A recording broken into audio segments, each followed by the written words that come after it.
Ici Philou, et cette semaine, nous regardons un homme, Néhémie, qui a rebâti les murailles de Jérusalem. Oui, la muraille. Et aussi, nous regardons avec Skyler les abeilles. Êtes-vous prêts? Moi, je le suis. Ici Skyler. Bonjour, c'est moi Skyler. Je suis de retour avec toi pour apprendre à connaître un insecte qui travaille fort, l'abeille à miel. Comme ce sont des insectes, elles ont 6 pattes, mais aussi 5 yeux, 2 ailes de chaque côté qui s'accrochent pour former une grande aile quand elles volent et se décrochent quand elles ne volent pas. L'abeille à miel compte de nombreuses sous-espèces. Chaque sous-espèce se trouve dans différents pays du monde, même près du cercle polaire. Les abeilles à miel vivent dans des ruches et elles sont divisées en catégories. La reine, les ouvrières et les faux bourdons. La reine est celle qui dirige la ruche. Elle s'assure que tout le monde travaille et qu'il y a de futures abeilles pour maintenir la ruche en vie. Les ouvrières sont toutes des femelles et elles ont de nombreuses tâches différentes, notamment trouver de la nourriture, construire et protéger la ruche et s'assurer que l'air de la ruche est propre et circule. Chaque fois que tu vois une abeille dehors, c'est probablement ce type d'abeille. Le dernier type, les faux bourdons, sont les mâles et ils fécondent la reine pour qu'elle produise de nouvelles ouvrières. L'ouvrière a un rôle super important à jouer pour aider les fleurs, les fruits et les légumes à pousser. En effet, elle pollinise les plantes.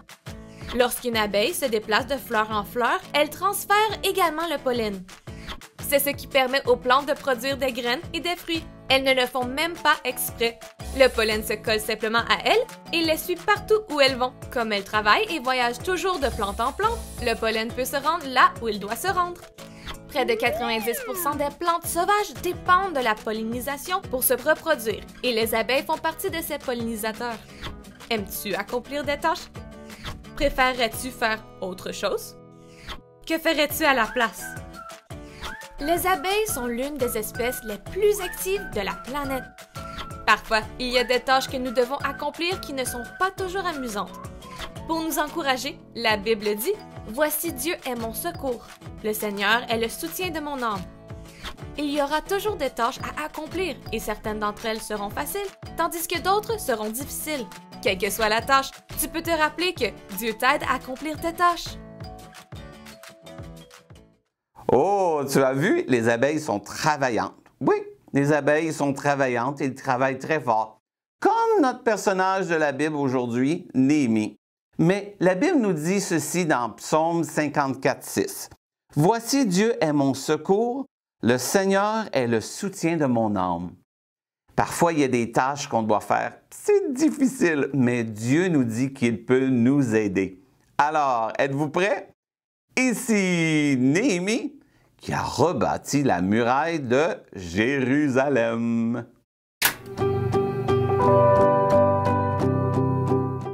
Voici l'histoire vraie d'un homme qui goûtait la boisson du roi et voulut aider à reconstruire Jérusalem. Néhémie. Il travaillait comme échanson de confiance pour le roi Artaxerxès, qui régnait sur le puissant empire des Mèdes et des Perses. Néhémie était un Juif vivant à Suse. Bien des années auparavant, les Juifs avaient été emmenés en captivité par les Babyloniens. Lorsque les Mèdes et les Perses ont ensuite vaincu les Babyloniens, de nombreux Juifs comme Néhémie se sont réinstallés dans ce nouvel empire. Certains Juifs étaient retournés à Jérusalem et avaient reconstruit le temple. Un jour, Néhémie reçut la visite d'Anani, un de ses frères, qui vivaient à Jérusalem. Néhémie les interrogea sur la ville et les Juifs qui y vivaient, et lui expliquèrent que les murs qui avaient été abattus étaient encore en ruine. Les portes de la ville qui avaient été incendiées n'avaient pas été remplacées. Les Juifs de la ville n'avaient aucune protection et vivaient dans la détresse et la disgrâce. Lorsque Néhémie entendit ces choses, il s'assit et pleura. Pendant plusieurs jours, il s'est lamenté, a jeûné et prié. Il confessa son péché et le péché de son peuple. Il savait que Dieu avait promis que si son peuple revenait à lui et lui obéissait, il le ramènerait dans son pays. Néhémie a demandé à Dieu de lui donner l'occasion de parler au roi de la situation. Quelque temps plus tard, Néhémie servait du vin au roi. Lorsque celui-ci lui demanda « Pourquoi as-tu l'air si triste? » « Que le roi vive à jamais, répondit Néhémie. Pourquoi mon visage ne serait-il pas triste alors que Jérusalem est en ruine et que ses portes ont été détruites par le feu? Le roi donna à Néhémie tout ce qu'il demandait, y compris des lettres royales de sauve-conduit et une escorte armée. Il lui donna également la permission de prendre du bois dans le parc royal pour construire les nouvelles portes de la ville. Néhémie s'est mis en route pour le long voyage vers Jérusalem. Lorsqu'il fut enfin arrivé, il se reposa pendant 3 jours et ne parla à personne de son projet de reconstruction des murs de la ville. Puis, accompagné de quelques autres personnes, il partit une nuit pour inspecter secrètement les murs. Il partit de la porte de la vallée et se dirigea vers la porte du fumier. Les murs étaient en ruine et les portes brûlées. Bientôt, son chemin fut bloqué par des débris et il dut faire un détour pour inspecter le reste des murs en ruine. Puis il convoqua une réunion des chefs et de ceux qui pouvaient faire le travail. Vous voyez les problèmes dans lesquels nous sommes et les ruines?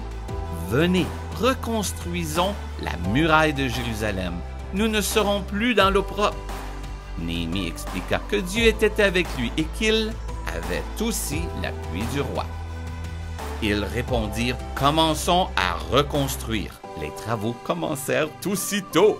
Mais il y avait des ennemis des Juifs qui ne voulaient pas que le mur soit reconstruit. Ils se moquaient et ridiculisaient les ouvriers. « Que faites-vous? » demandèrent-ils. « Vous vous révoltez contre le roi? » Néhémie répondit. « Dieu nous donnera le succès. Nous, ses serviteurs, nous commencerons à reconstruire. Mais vous, vous n'avez aucune part dans Jérusalem et vous n'avez aucun droit sur elle. » Tu peux lire comment Dieu a aidé Néhémie à réussir et ce qui s'est passé ensuite en lisant l'histoire vraie dans le livre de Néhémie. Bye bye!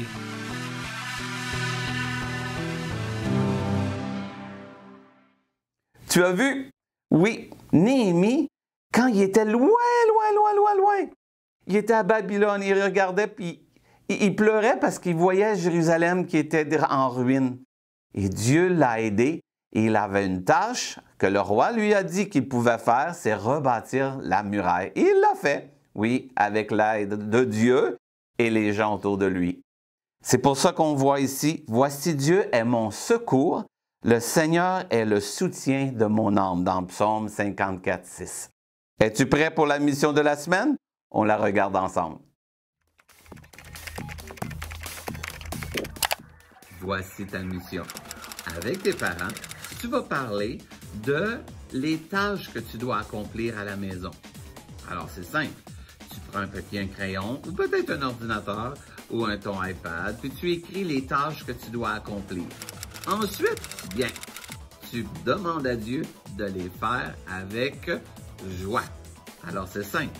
1.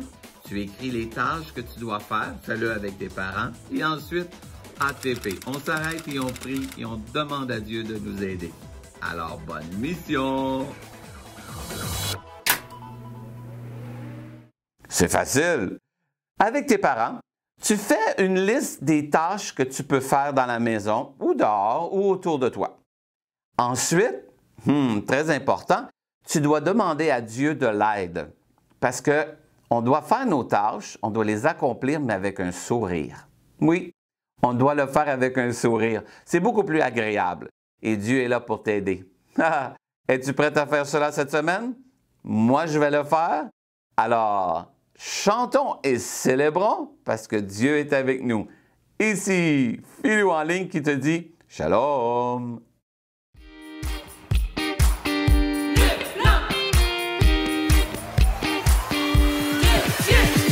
Le plan de Dieu pour toi, c'est Jésus, sa spéciale création. Le plan de Dieu pour toi, c'est Jésus, le chemin vers le salut. Jésus est le plan de Dieu. Le plan!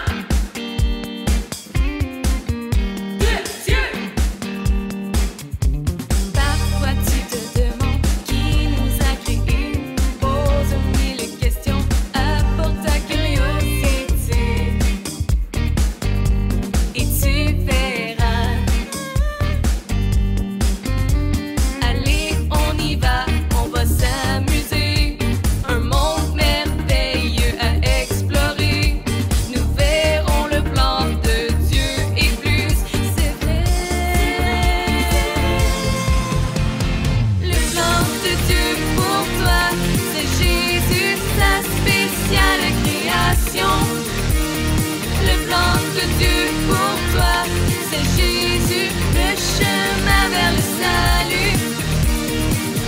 Jésus est le plan de Dieu. Le plan de Dieu. Nous créer, être présent. Le plan. Le connaître, nous sauver. Le Dieu. Nous aimer pour toujours, c'est vrai. Le plan de Dieu pour toi, c'est Jésus, sa spéciale création. Le plan de Dieu pour toi, c'est Jésus, le chemin vers le salut. Jésus est le plan de Dieu. Le plan de Dieu. Jésus est le plan de Dieu.